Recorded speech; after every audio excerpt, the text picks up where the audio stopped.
Hi everyone, welcome to this week's episode of Mangaroos, your favorite manga podcast, my favorite manga podcast. My name's Jason, and I'm joined this week, as always, by... I'm Mark. Miracle Mark, we call him. And I'm Alex.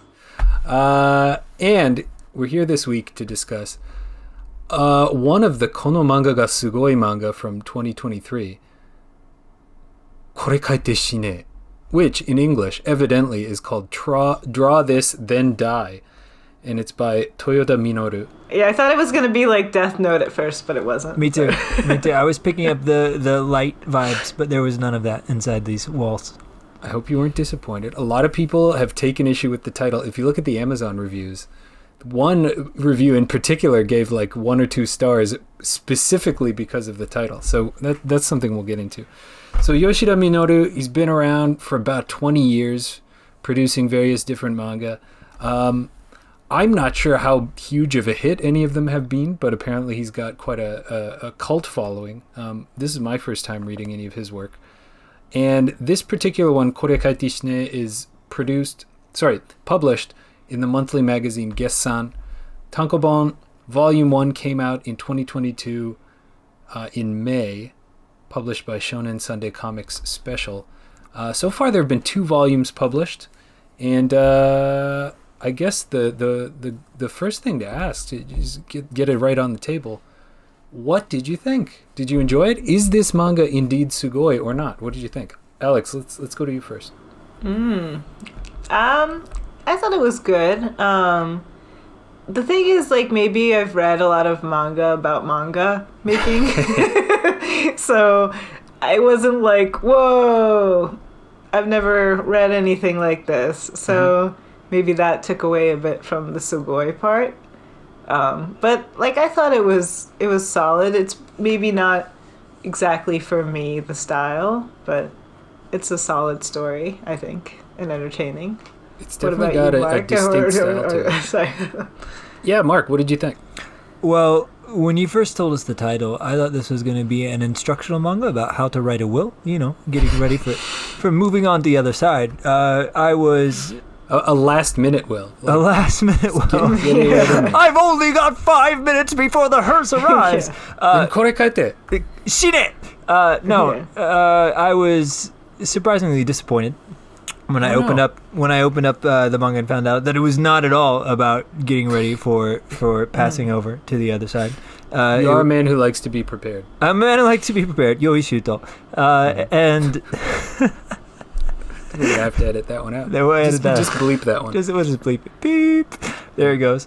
It's actually about a bunch of high school girls who are really in love with manga, which kind of reminds me of the people here at Mangaroos. Only in a slightly different... high school girls. Only in a slightly different setting. 3 high school girls just trying to make it through high school. I'm just trying to survive to junior high. No. In the small island of Tokyo. It is an island unto itself. At first I hated it, and I was like, what? Okay, so first of all, since I started hanging out with you 2 people, wonderful people, I have always felt that I had a very open mind to manga, and I had read everything. But what I'm finding out is that my tastes are so limited to what I have known and experienced and think is good, that even though I'm constantly finding new artists or new authors to really get, to fall in love with and do deep dives in, what I'm finding is that you guys are introducing me to things that I would never have sought out. A whole new world. Exactly. So I feel like I shouldn't close my eyes. Fantastic point of view. I didn't even have to with this book. It was slow going for me at first, but around page, and I'm going to give you I marked it with a post-it note. Around page 84-85, the spread where Ai-chan, Yasumi Ai-chan, the main character, has given Teshi, is what I've decided to call it, Teshima-sensei, her first manga that she told her to write, and then she reads it not once but twice, not thrice. And when she reads it again, she's like, she really gets it. Teshi really gets it. Like, this person really loves manga, what they're doing. And it just, how when you're watching something that really grabs you by the heartstrings and just makes you well up a little tear in the eye. I had that experience, and I haven't felt anything inside my cold dead heart for years. And Jason, you brought this to me. Yes, I did. And I silently thank you for it in my heart at that time.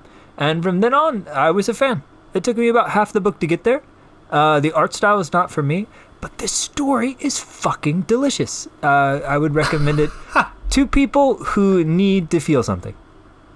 That's great. I'm so happy to hear that. You know, one of the reasons we started this podcast was to see if we could resuscitate your cold, shriveled heart. No. And it's only taken us 3 episodes. That was easy. You know, case closed. What are you going to resuscitate next? Yeah. Let's reveal that Hopefully in season. Tanjiro's dead family, because that's what first caused Mark's heart to stir. That could be why your heart is so cold and shriveled, Mark. It's the stuff you That's it. Yeah, it could be. I do think that this book has a really distinct art style, and I have to say that that's kind of what attracted me to it in the beginning, because as you both know, I don't think we've spoken about this specifically on the podcast yet, but before I ever became a fan of manga many, many years ago, I was much more a fan of independent American comics circa, like the year 2000. Like, so Y2K. 2000 to 2004-ish, like in that range. So stuff like Scott Pilgrim, right? Mm-hmm. Which I think, looking at this book, it looks a lot closer to that kind of stuff. It's got that vibe. It does. Yeah, like it's got the really thick outlines, sometimes characters even then being outlined again with white to set them off against the background. Like just a lot of techniques you don't usually see in manga, and that to me felt kind of like natsukashi, like I this is like the stuff that I originally fell in love with a long time ago. But there are other reasons why I chose this particular book. Hopefully we can get into that. Well, should I just get into it now? Like, absolutely. You're the host. You can do whatever you want. So there's a few very specific things that drew me to this book.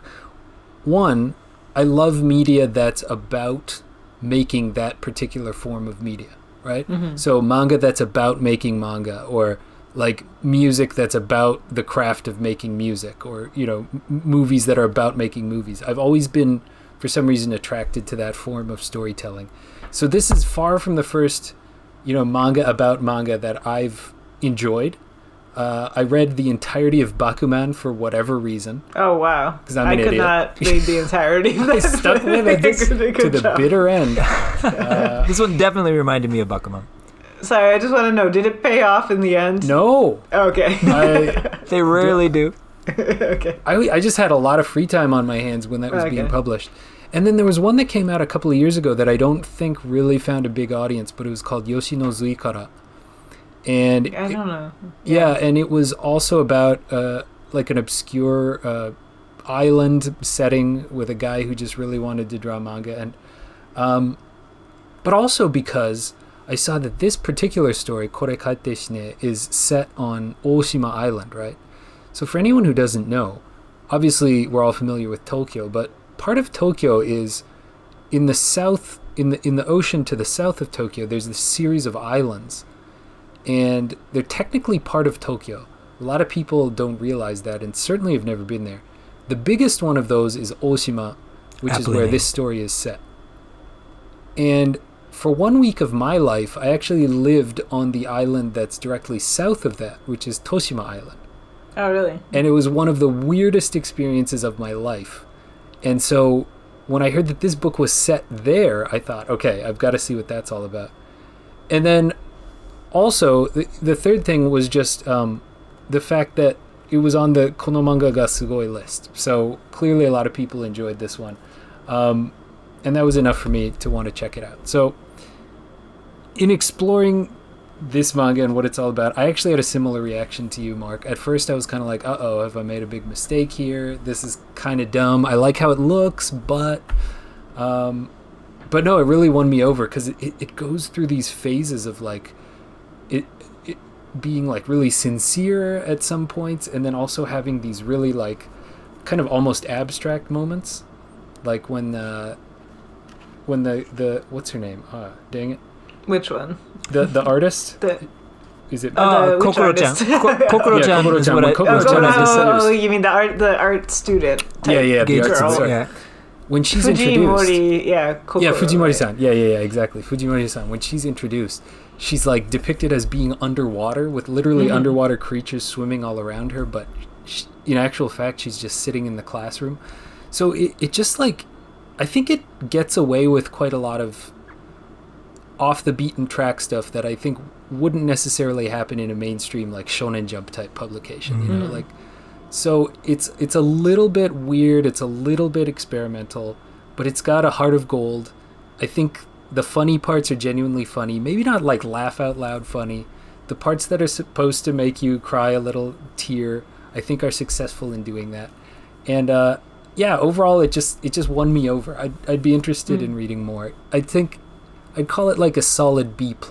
I don't think it's like among the best manga I've ever read, but it's just competent. Yeah, it's like a good read. A good read. I enjoyed it. I'm glad I read it. So okay, let me ask you my first question. One of the things I found really charming about it is, yes, it's a manga about a high school student who decides to draw manga, but at the same time, it's also, at least in the first couple of chapters, it shows you a glimpse into a fictional manga that is a manga within the world of this manga, if that makes sense, right? So a dream within a dream. Yeah, so Yasumi-san, Ai-chan, the main character, she loves this manga called Robota and Pokota, right? And she loves it so much, and she's kind of isolated, she doesn't have a lot of friends.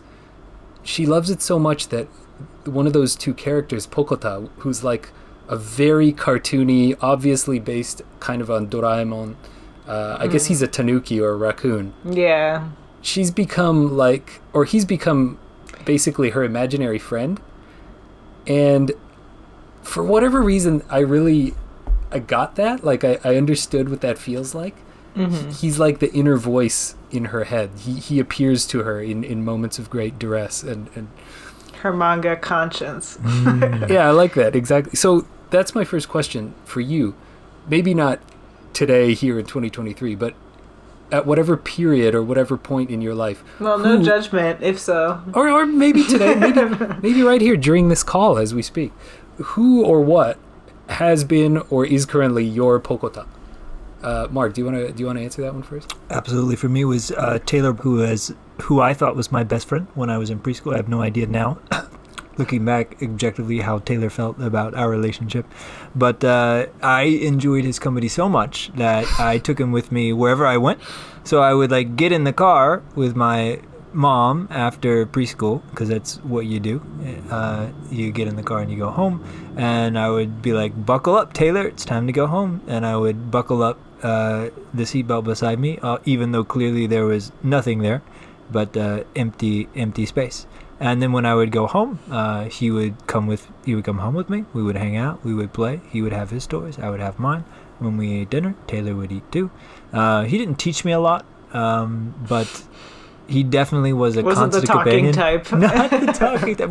More of the silent Cal type, Calvin Coolidge type character in my life. But he definitely was, to me, very real at the time. I'm not sure how I grew out of it. I think at some point my father made me throw my duck blanket into the green dumpster outside of my house. Wow. And that's when I lost a lot of my imaginary friends.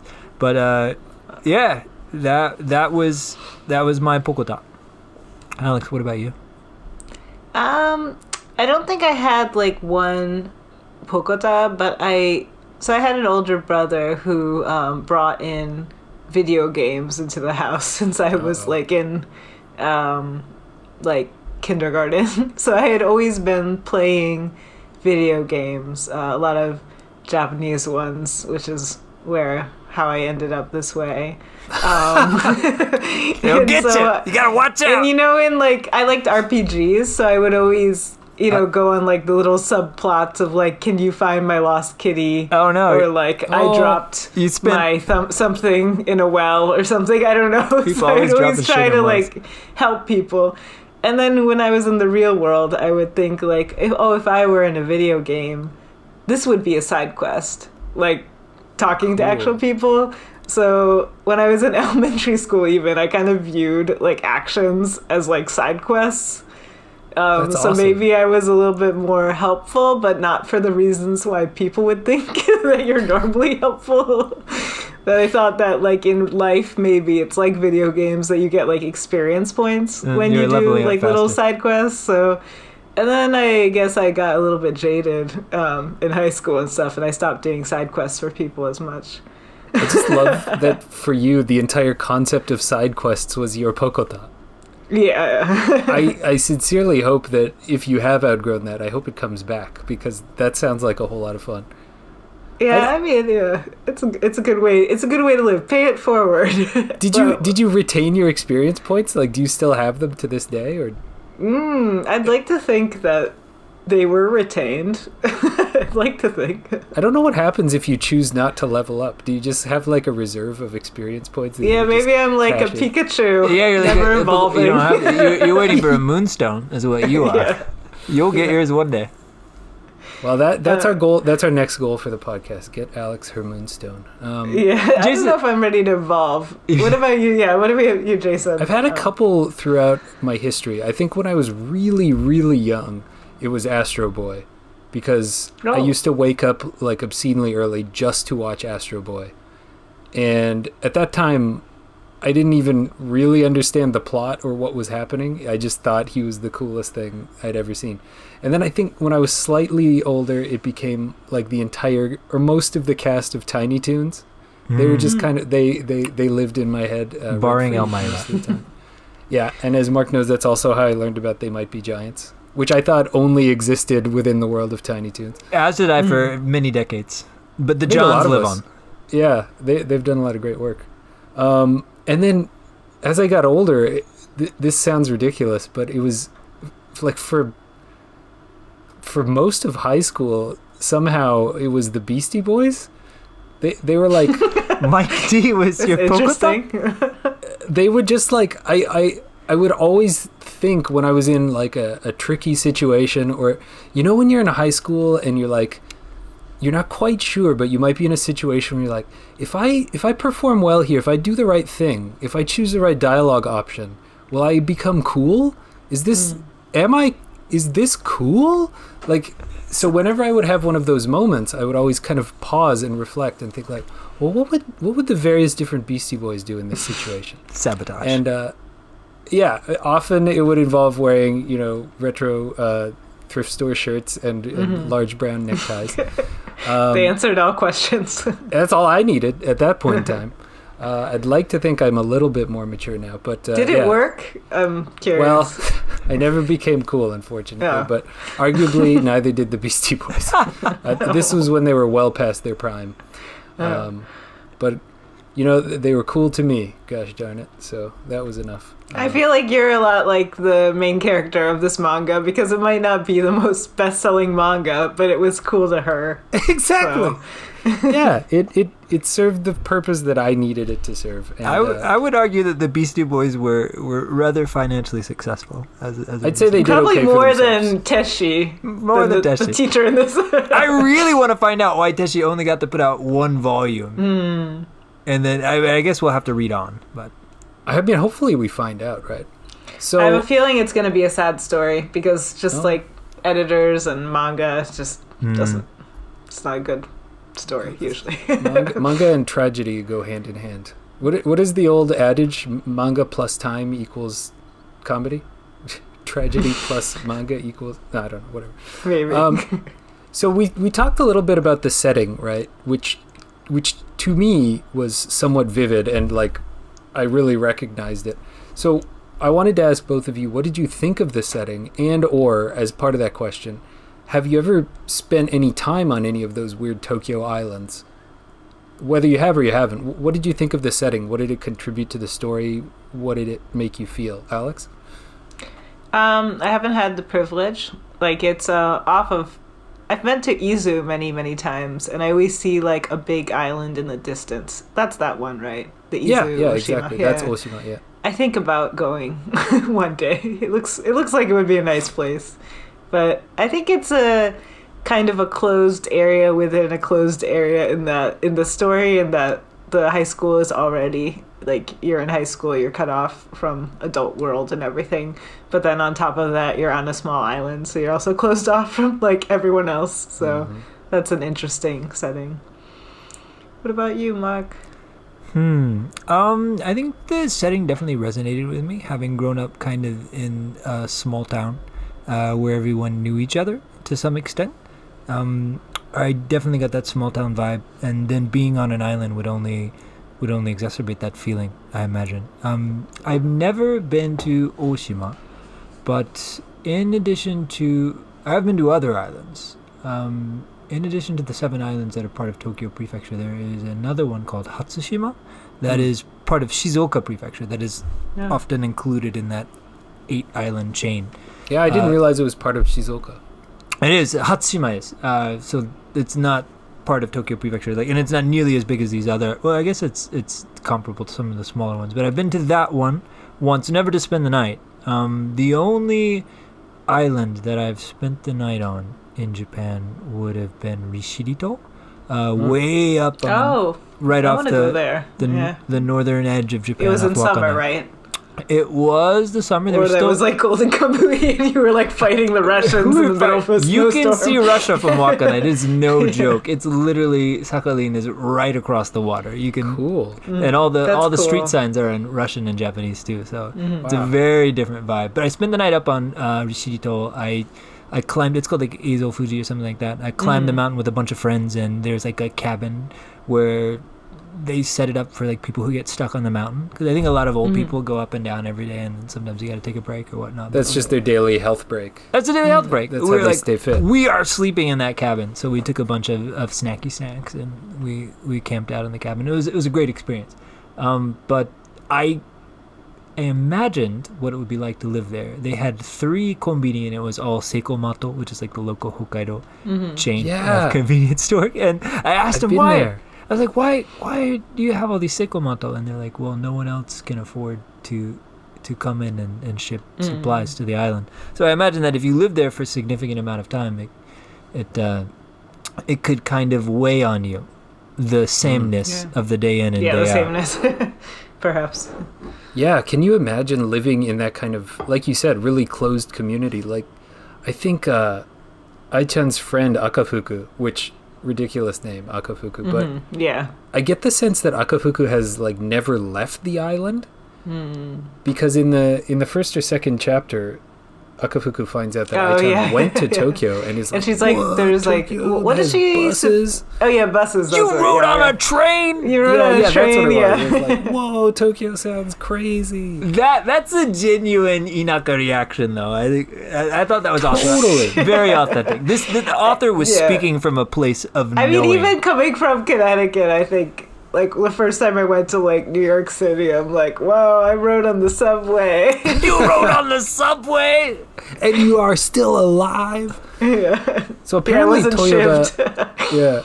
Toyoda Sensei, the author, he was born there, but, like, he didn't totally grow up on Oshima. So I don't know how much time he spent there or how old he was when he left. But, so just speaking of my own experience, so a long time ago, almost 10 years ago now, I had this weird job for about half a year where I was like the damage control emergency backup English teacher.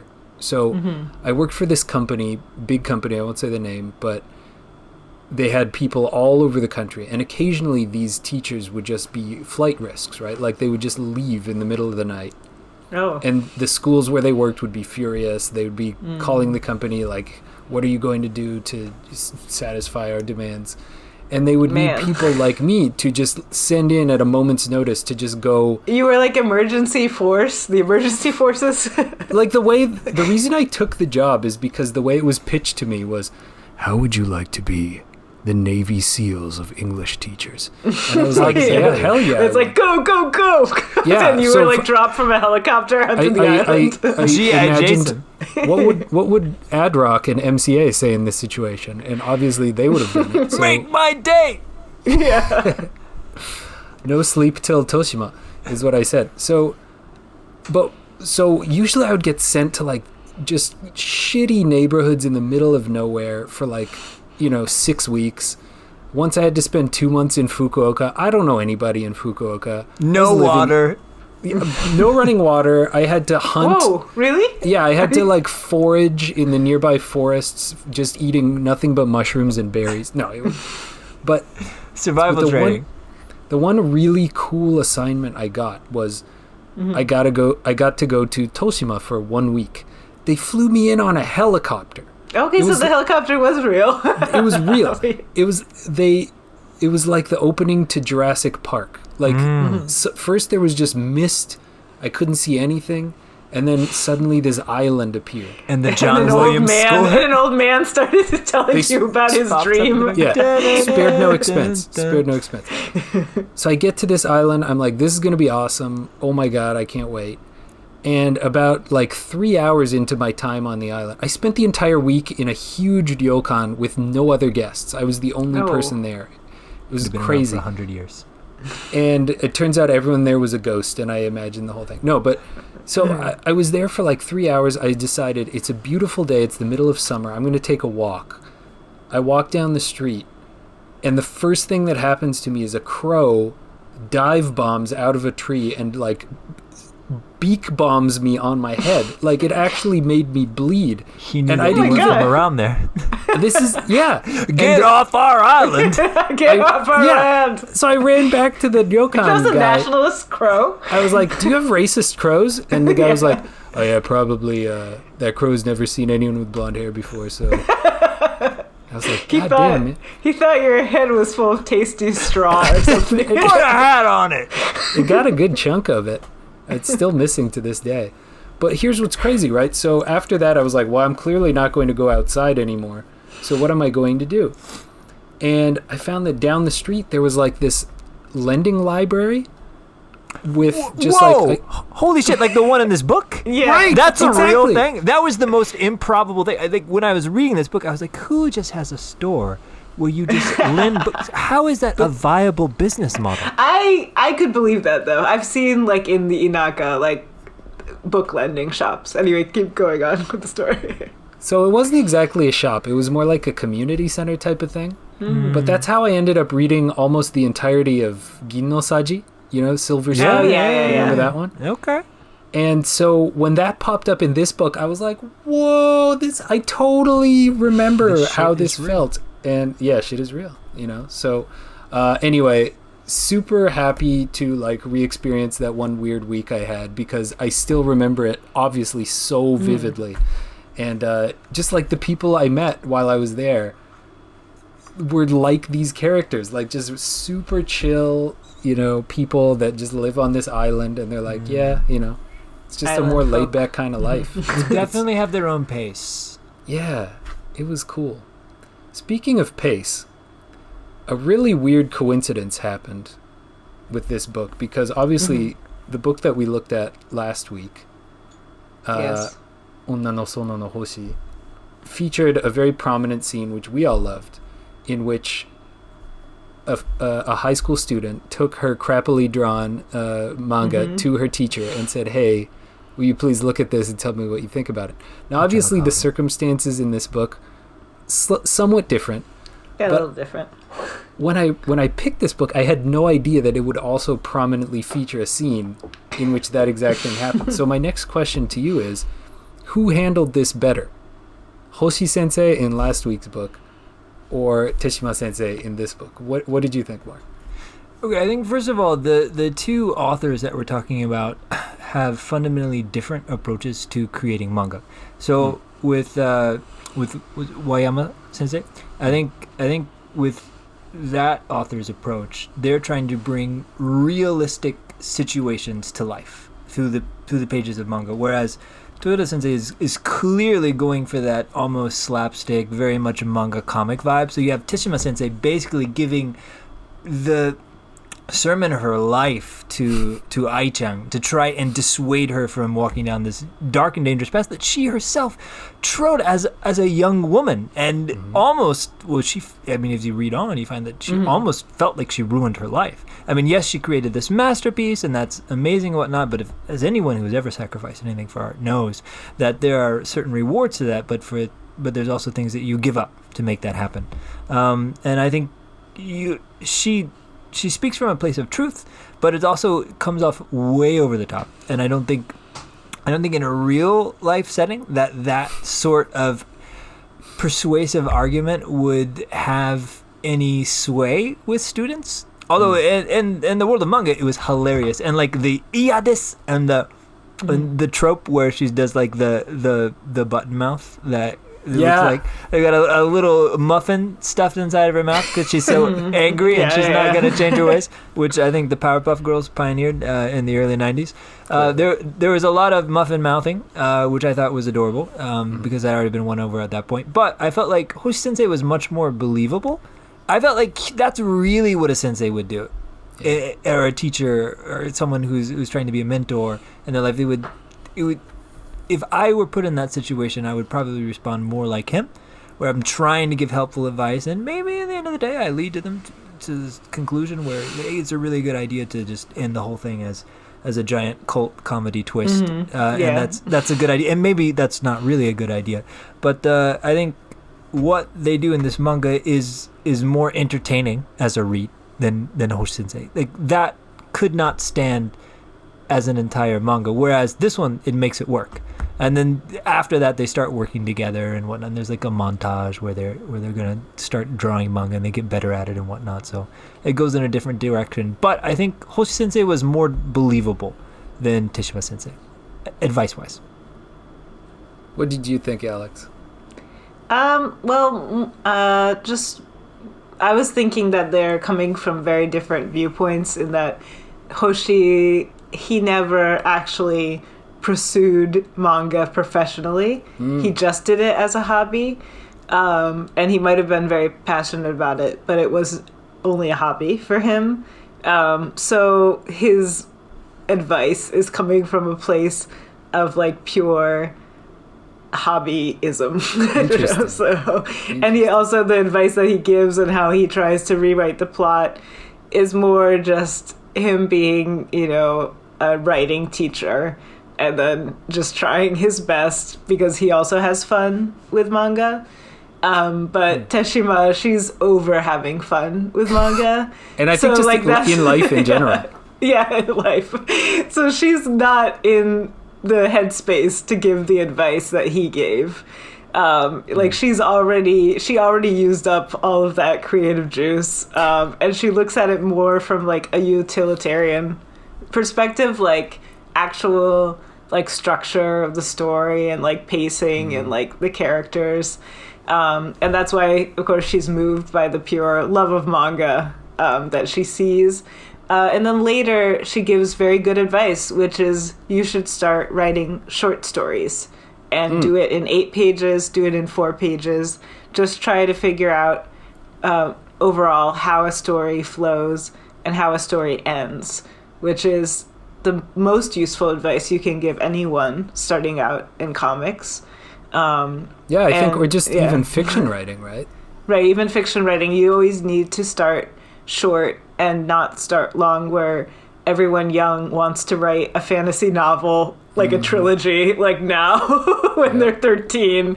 But that's not the way to do it. The way to do it is first think about what characters you want and like what kind of small stories you can tell, and then translate that into a longer format. So her advice overall is better advice. And if Matsuoka-san, the student of Hoshi, could hear that advice, I think she would have benefited greatly. But unfortunately, Hoshi is not in the position of looking at things like that. So he was not able to give her that advice. But anyway, I think she gave better advice. I totally agree. I think Teshima Sensei was... I think it looked for a second like she was going to go down the Hoshi Sensei path, right? Like, because she looks at the manga once, she's clearly like bitter about it. She's like, ugh, I know I shouldn't be doing this, but let me take one more look at it. And then, like you said, she gives really encouraging advice and actual like good advice for how to become better at this craft, right? But I do sort of think like Hoshi Sensei gave up on his dream. And then his advice was basically, don't do this. Like, But I don't know. Like, I don't know if it was his dream. Because, like, I feel like there's a lot of people in Japan who just do manga as a hobby. that's true. So it's just more of an outlet, like a creative outlet. It was just yeah, that's true, because he was in like the university club, right? Yeah. Yeah. But he was studying to become a teacher, so he knew he wanted to teach. I think he's closer to Akafuku in this trilogy of characters. He just wants to be the one who reads the manga and gives feedback to everyone else. I think so, and then everyone That's a else. pretty sweet gig, I gotta say. Akafuku definitely lucked I mean, out that's here. us right now. It's just We're living the judging. dream. All we need is a drink bar, and we're good to go. Yeah. In our second season, we're actually going to reveal that we're working on our own manga.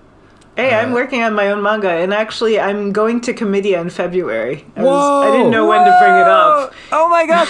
So I'm in on it. Can we be your Akafuku? That's incredible. Do you need someone to help you carry your ship? Well, after I finish more of it, because it's kind of like a mess right now, and I'm kind of like every morning I wake up and I just like put my head in my hands and I'm like, why did I sign up? Why did I sign up? Like a friend, I had been doing Comedia pretty religiously years ago. And like it is a nice experience where there are a lot of like individual creators just making their stories and publishing their stories, and you can buy them and see the actual people who draw them because they're all there. So it is really nice. And I do meet college friends who draw manga. So it's nice to reconnect with them. But I have been falling out of drawing manga. So my friend was like, oh, you should do February. So yeah, I'm trying. I just really hope it gets done. That's awesome. Wow, what a bombshell here for episode number 3. I have so many questions. So when does it happen? February when?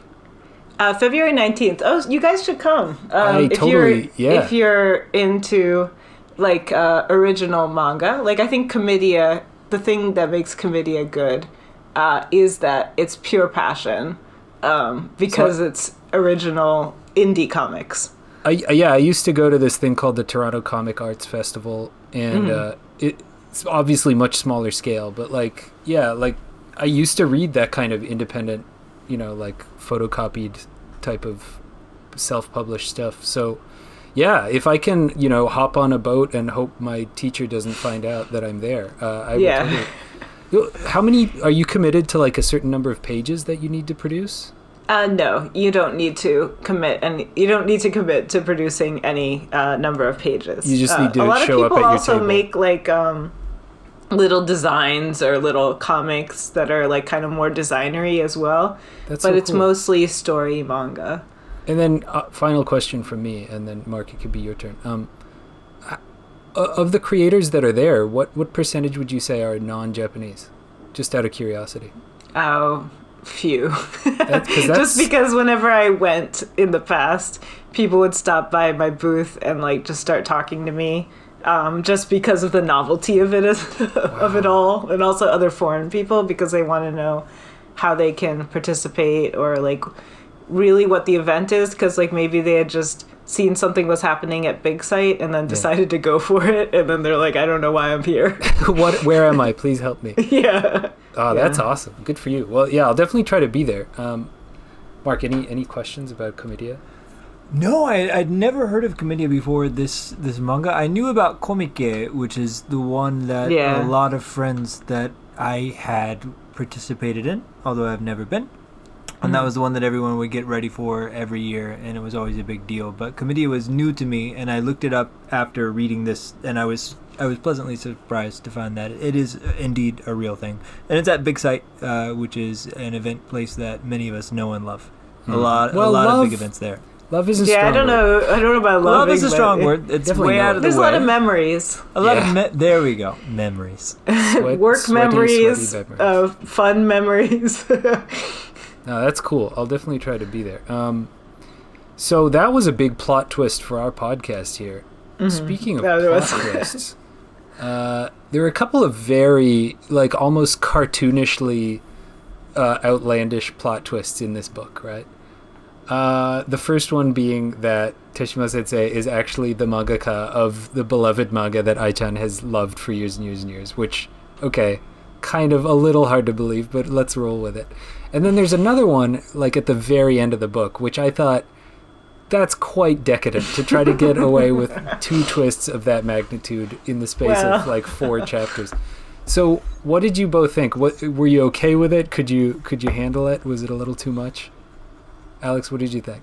I mean, is this going to be like spoilers though for the people? I think it's okay if you spoil away. If you've listened to 40 minutes of this already, you're probably okay. You're spoiled. You're spoiled. Yeah, so I don't know, just because it was so cartoony, I let it go. Just because like the whole vibe of the manga is like, yeah, very cartoony, and then how Teshima says, well, if you really want to do like an amazing manga, like we need this person, this person, this person, and then we need another, and then she like trails off, and I was like, oh, that's the end of the book. The next person. So like there's gonna be a key character coming. So like I was already queued up for the key character, and then it landed, and then I was like, yeah, okay, that is a bit like crazy, but Yeah.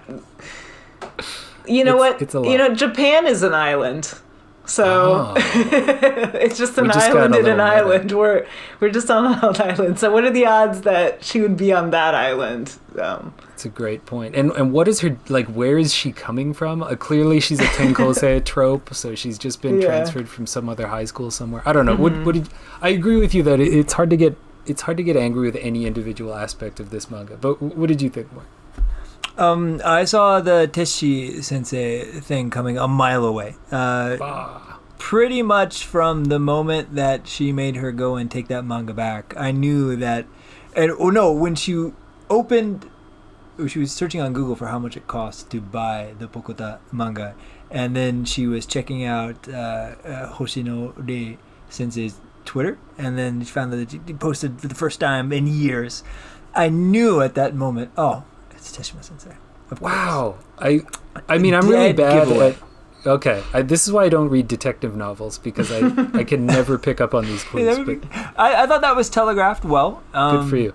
I mean, there's only like 5 characters on the entire island that they explore, so it's going to be one of them. Yeah. It's not going to be Nana-chan. Yeah. I really like Teshi's and Nana-chan's relationship, and I would like to learn more about that. Like, yes. I could deal with the side story just on like maybe they were college roomies. And There's a lot going on there, clearly. There's a lot to unpack, and I think we will get there in volume 2, but I haven't got that far. For the Dragonstone girl, I did not see that coming. Clearly set up as like the perfect young up and coming artist in Covidia.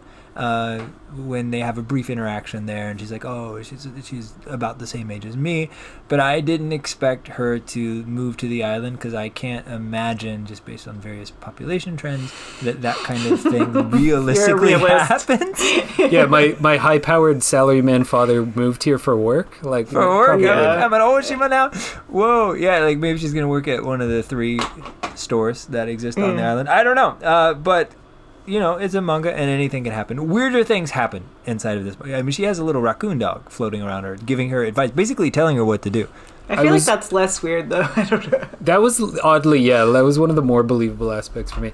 I was somewhat heartbroken towards the end, where Pokota kind of suggests that, hey, maybe you won't need me around too much longer. Yeah, that was fast. I was no, like, Pokota, don't go. This is volume 1. Well, maybe they'd only paid for the IP rights for like 1 season. We're like, we gotta get rid of this Pokota before we get to volume 2.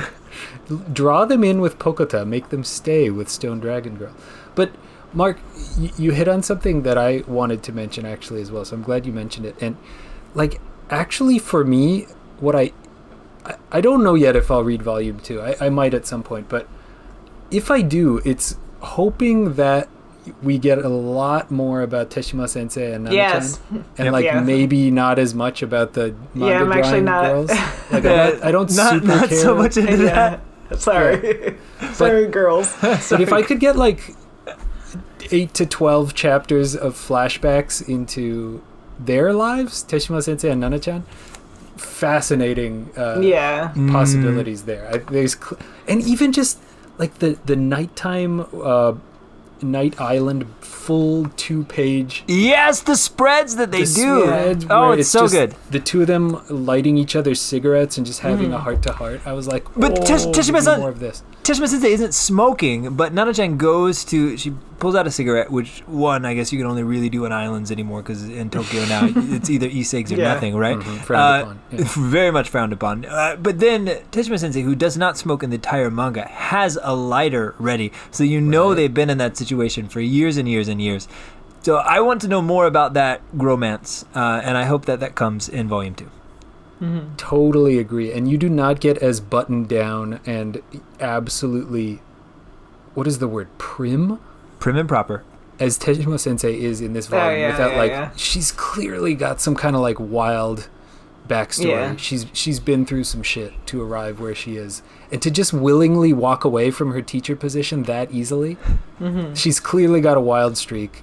Give me some more shit. I'm just gonna sign up for Comedia next year and draw my own Teshima Sensei fanfic. Oh, so the thing is that Comedia's original series only. That's right. Well then, So you need to go to Comic City, or you need to go to Comic Cat.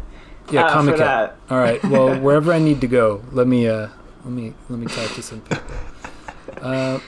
So we talked earlier about the title itself, right? Kore Kaite Shine.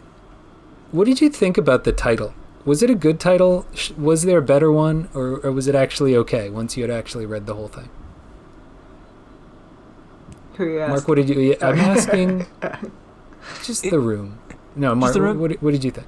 I mean, no, I thought the title was catchy. It draws you in, so definitely style points. And I don't think it really matches the tone of the manga, but I mean, it does come up a couple of times. Teshima-san Sensei says it, gives it as advice, as what not to do as a manga artist. Like, don't put your life on the line for a manga, because it's just not worth it. Because I think she did that in the past, and maybe it kind of messed her up a little bit. I mean, she's on a small island now teaching to kids.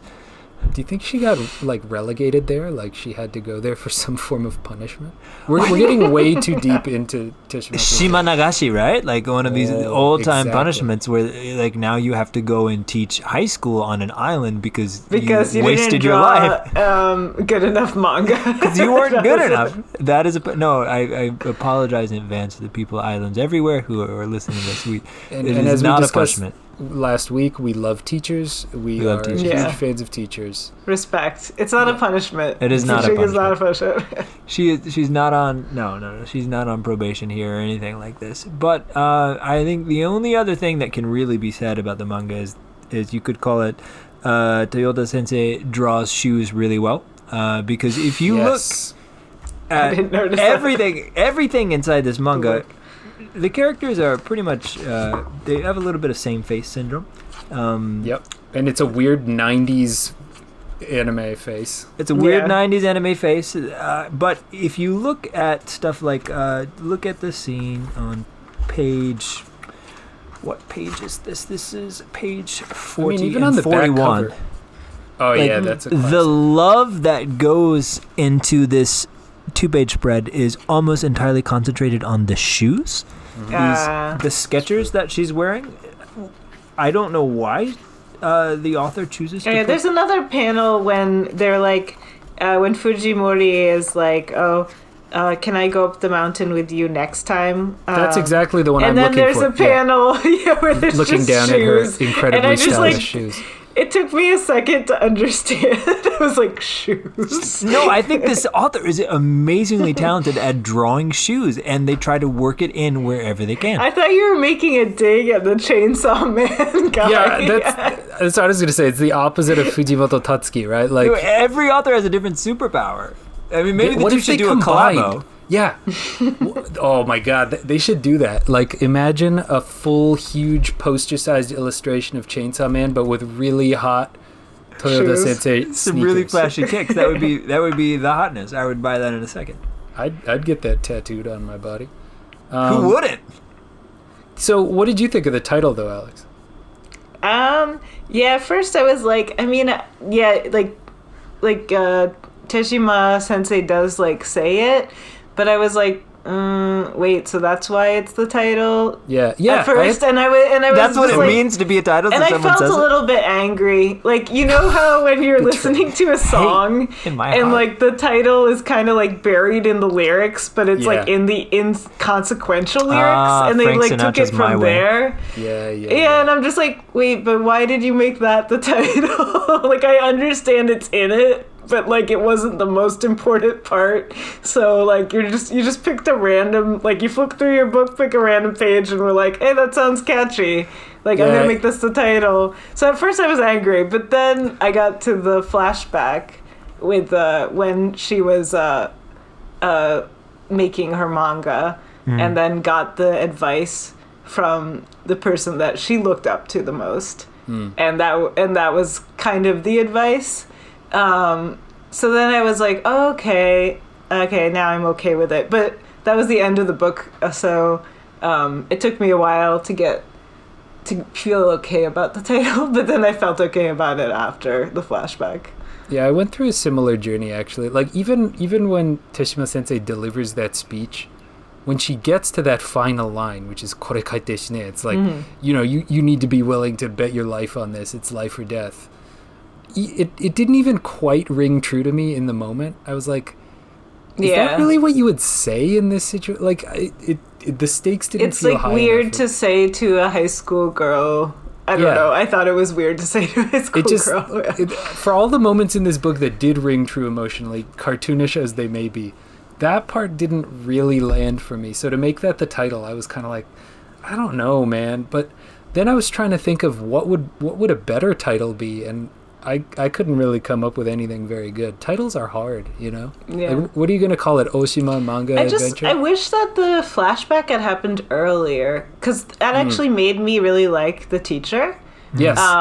So, like, I was sad that it was, like, at the end, I was like, oh, wait, I like the teacher now. Now the book's ended. But, yeah. Like, actually, there was a lot of reason about why she felt the way she did, but it was, like, after pages and pages after the entire, like monologue at her student that, like, I understood why she's feeling that way. So I guess just, like, I felt like there was a lot of dialogue where I didn't really understand where she's coming from at all. And yeah, there was later, a surprising amount of subtext, right? Like, clearly Teshima Sensei wants to have some sort of connection to manga. She doesn't really want to give it up, but she feels this, like, really strong societal pressure to not make it her main thing. Like, does she have some manga-related trauma that we're going to find out about? I don't know. But I think making manga is manga-related trauma enough. Just and that in itself, I know. Totally, yeah. And you know more about that than we do, for sure. But, yeah, just a surprising, maybe subtlety there in what appears to be a really extreme, harsh statement. There might actually be more going on there than we're giving it credit for. Well, I think that's about it for Kore Kaite Shine. Fun first volume, solid B+, like we said. I think we all basically liked it, maybe didn't love it. And I think we liked it kind of for different reasons, which I think is cool. What do you think? Would you read volume 2? It seems to come out at a pretty slow pace. If someone handed it to you and said, hey, take a look, would you say thanks but no thanks? Jason, if you dropped it by my desk, I would put it in my bag quickly. So as no one would see. So as no one would see what I had in my hands. What is that, a children's comic magazine? Is that a children's comic magazine? How dare you? And I would quickly cover it up with my Lyndon B. Johnson Master of the Senate tome. Which you've been reading for 7 years. For 7 years. I'm only on the house years. We'll get there eventually. But no, I would read it. I would read it on the train. I would read it on a plane. I would read it here. I would read it there. I would read it almost anywhere. But I don't know if I would, because we've developed this emotional connection now, and I feel it strongly. But I know that in a week's time, that emotional connection will wane. It will fade with time. Oh dear, it will fade with time. You're a man of fickle emotions. Yeah. Well, they'll run to something else. So, which brings me to the part of the show where we introduce what manga that we'll read next week. The new manga in all of our lives. The new manga in all of our lives, and we have finished the song cycle where we talk about and discuss manga about creating manga, and we are now moving into a seasonal theme where we discuss manga that are set in a winter wonderland. Mm-hmm. And this week, you will all be reading a wonderful book called Black Knight Parade. Oh, it's about is that's the movie one, right? It is a movie coming out. It's a little bit older than the movie. The manga came first. It's by Hikaru Nakamura, who has done many series. But this is one that I had been meaning to check out. And then this just gave me an excuse to buy volume 1. And I would, just to give you a brief synopsis, just a teaser. Yeah, give us the elevator pitch. Yeah. It is a topsy-turvy deep dive into the wild side of Christmas. Just when you thought you knew what made good little boys and girls tick, think again. Nakamura puts her, just the spin that this author brings to the worlds that they create is it always keeps me in stitches and it's a page turner for real. I think you're gonna like this. I think it's for boys and girls, children of all ages from 1 to 92. It's not just for the Christmas season, even though I know we're past the holiday season now in most countries around the world. Well, you know what they say, it's always Christmas somewhere. It's always Christmas somewhere, so have a little bit of holiday cheer in your heart when you read this, but I think you're going to like it. It's also a little bit of a horror manga, so I like that with my Christmases. Please check it out. I'm looking forward to hearing what you think about it next week. Yeah, I'm excited to read. I wanted to read that. So. Yeah, I've been seeing it in the bookstores everywhere lately. I had no idea what it was all about. The cover got recovered to look like the movie, and they do that. It looks ridiculous. Well, do you have the original cover as well? Is it for all the listeners of the Maybe podcast? it's like under. No, it's not. It's not. So they did this novelization thing where unless it was have this. Yeah, I think it used to be something like that. It's something like that. Yeah, this is more on par with what the story is actually about. There's nothing like this. Yeah, it's pretty rare for manga to be repackaged with movie poster covers, but it has happened in this case. So very cool. Looking forward to Black Knight Parade on next week's episode. That's all for this week of Mangaroos. If you'd like to get in touch with us, please remember you can email us at mangaroospodcast@gmail.com. We'd love to hear from you. Have you ever lived on an island off the south of Tokyo? Do you love horror in your Christmas? Are you going to be at Comiket or Comedia? Or Comedia in it's February 19th at Tokyo Big Sight. I don't know when this airs. Maybe it'll be past then, but Who knows? You still have time, get over there. Email us to find out. Come. I'm the foreign person. Please come to Comedia on February 19th, 2023. Thanks so much for listening. Would you like to say any final words, Alex, Mort? I said my Comedia thing, though. All right. Yeah. Thanks, everybody. Bye. Okay, bye. Bye.